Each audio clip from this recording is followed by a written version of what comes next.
That was a bad mistake by Lonzo, but man, he made a horrible mistake on the last play in this game and basically cost us the game. Golly. I don't even know what to say. I feel so sorry for him.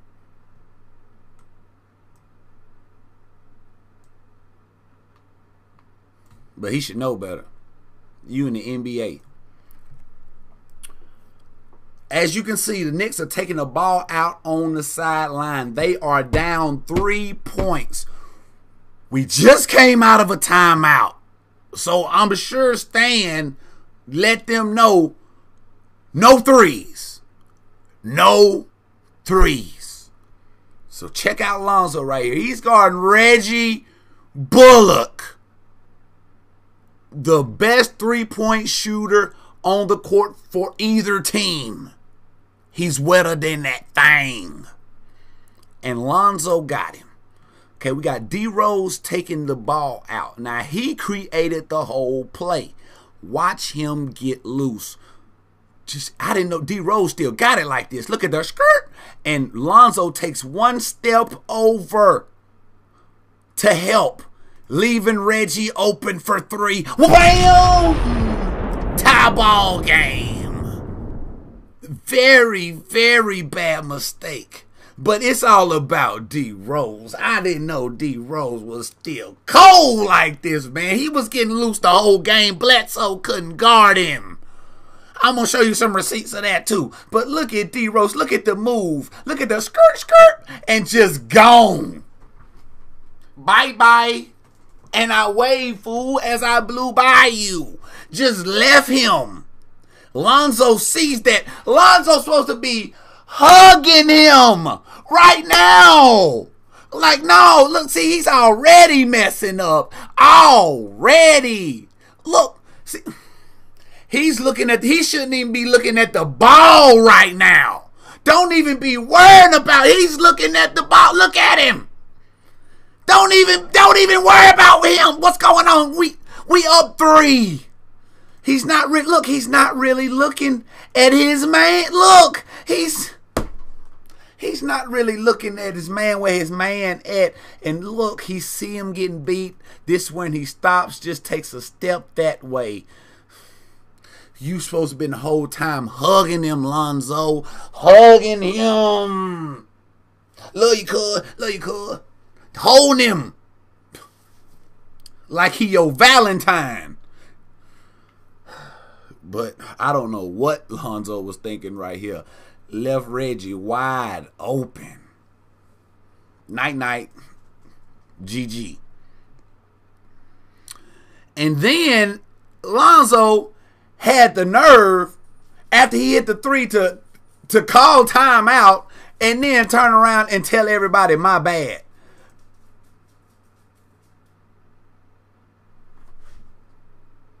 We know it's your bad. We know. But look who is the first person over to console him and give him a handshake. Steve-O. The first person over there to put his hand out and console him in his time of need is Steven. I want you to look at this angle of the play right here, and I want you to look at the whole Pelicans bench react to Lonzo messing up. They're going to see, look, they're like, oh no, how could you leave him open?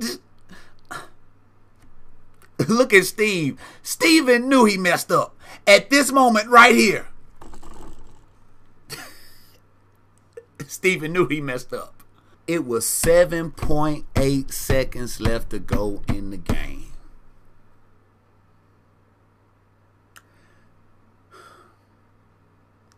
.8 seconds left to go in the game.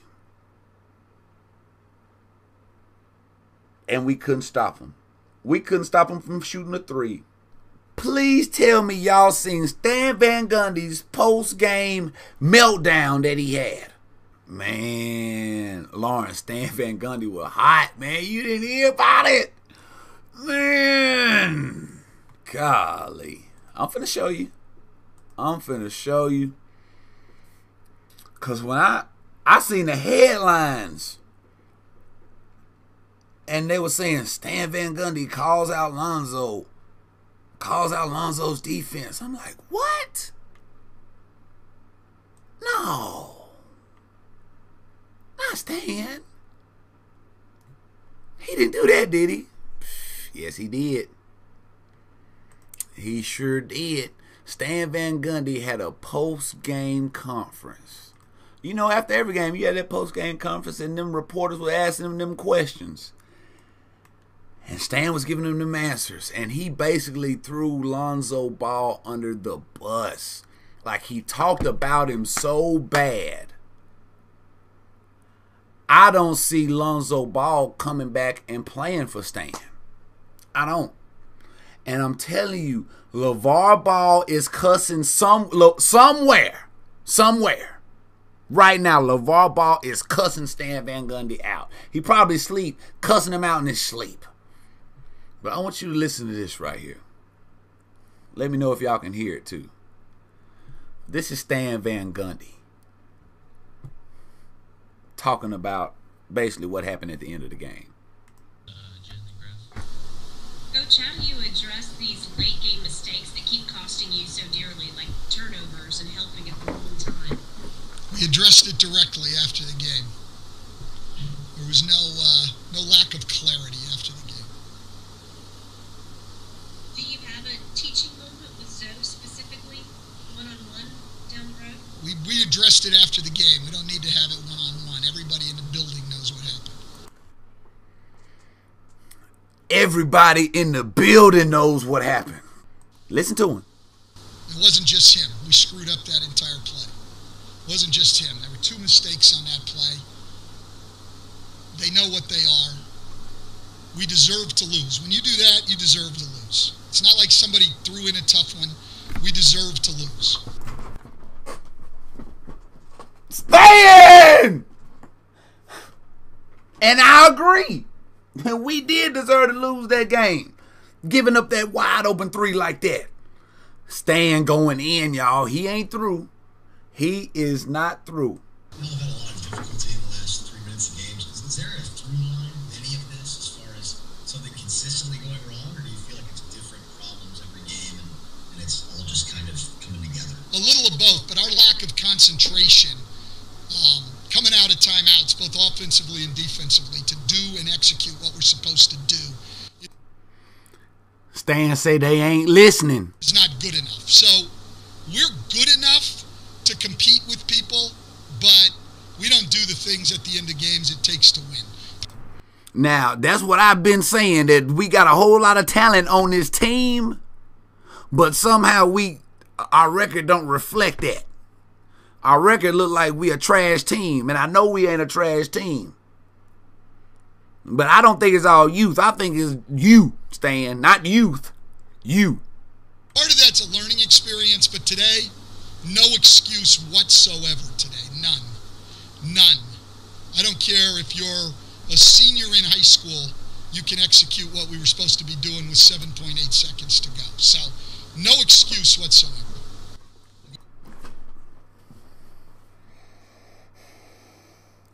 That man just said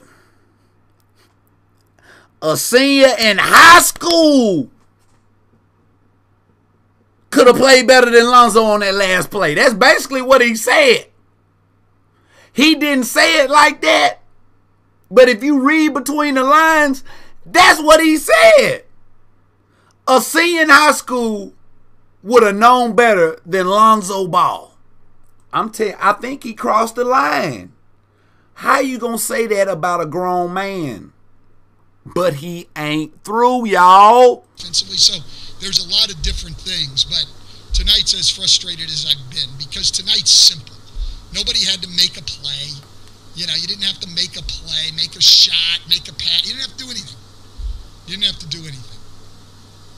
You just had to do what the hell you were supposed to do. He wanted to drop an F-bomb. Did y'all hear that?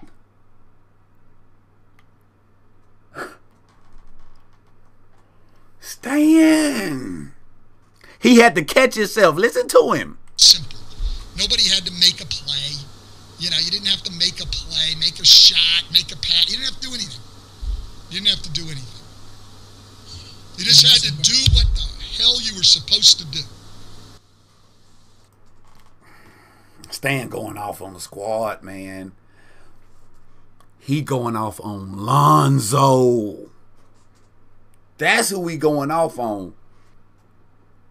Y'all don't think he crossed the line yet? Guess what? He still got a little more line crossing to do. He still got a little bit more to do. Listen to Stan. This him walking out the interview. This is the last thing he said. Going down the stretch, but like I said, today, simple. High school guys could have executed down the stretch. The 7.8 seconds, high school guys could have done what they were supposed to do. All right, thank you, Coach. Appreciate it. So he came back and doubled down on his comment that high school players could have did what they were supposed to do.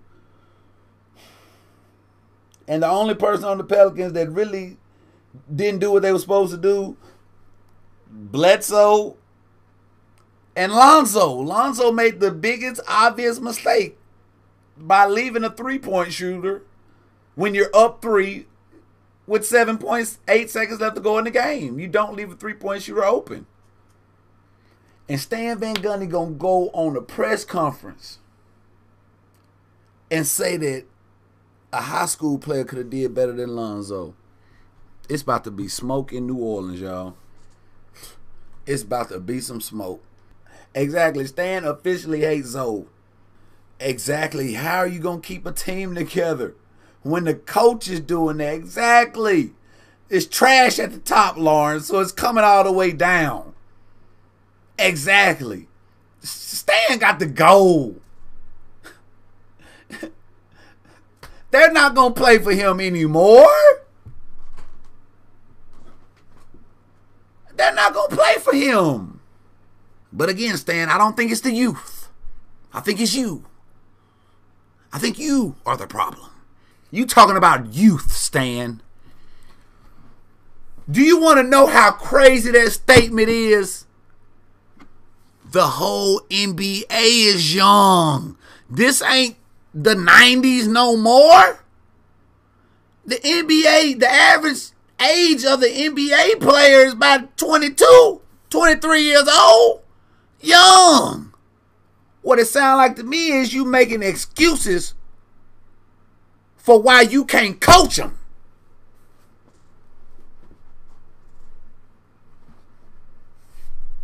Instead of you adjusting your coaching, you're expecting the players to adjust to you.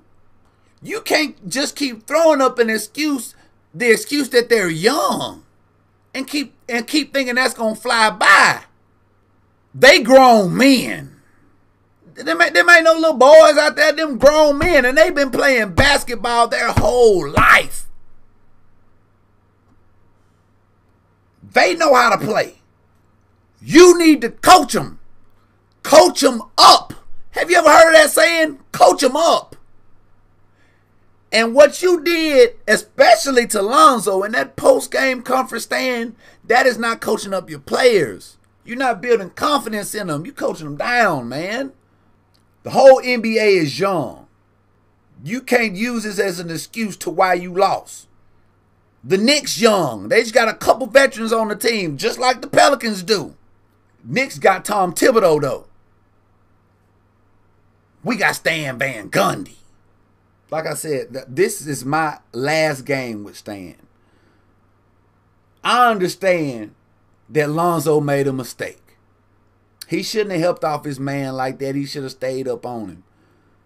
But there's no way that you're going to go in a post-game conference and talk about that man like that, and you know that video is going out for everyone to see. The whole world seeing that video right now and heard the way you talk about Lonzo. They going to be making stories about how you talked about him. I'm going to be making a story about how you talked about him. And you ought to be ashamed of yourself. You grown as hell, man. And you trying to kill his confidence. At this point in his career, at this point of the season, it's only two ways he can go. Now, Lonzo, he's a good guy. So I'm sure, he going to stay professional. He going to play even harder. But you lost all respect from him. And you damn sure lost all respect from me. You don't call out nobody like that. I'm done with you, Stan. I'm done. You're going to have to really perform a miracle for me to get back in the good graces of Hush Boy. It's over with for you. It's over. What we calling Zoe out for what earlier this stream? What did Zoe do? Yes. I was calling him out for that. But see, I'm a fan. I'm a Stan. I can do that. Stan don't need to do that. I can call him out publicly. And even if I called him out publicly, was it that bad? I was kind of giving Lonzo a little slack. Go back and look at the stream I did earlier, the live stream. I wasn't really going in on Lonzo like that. Stan went in on him and said a high school player could have done better. Well, I did think I did mention in that stream that I could have did better.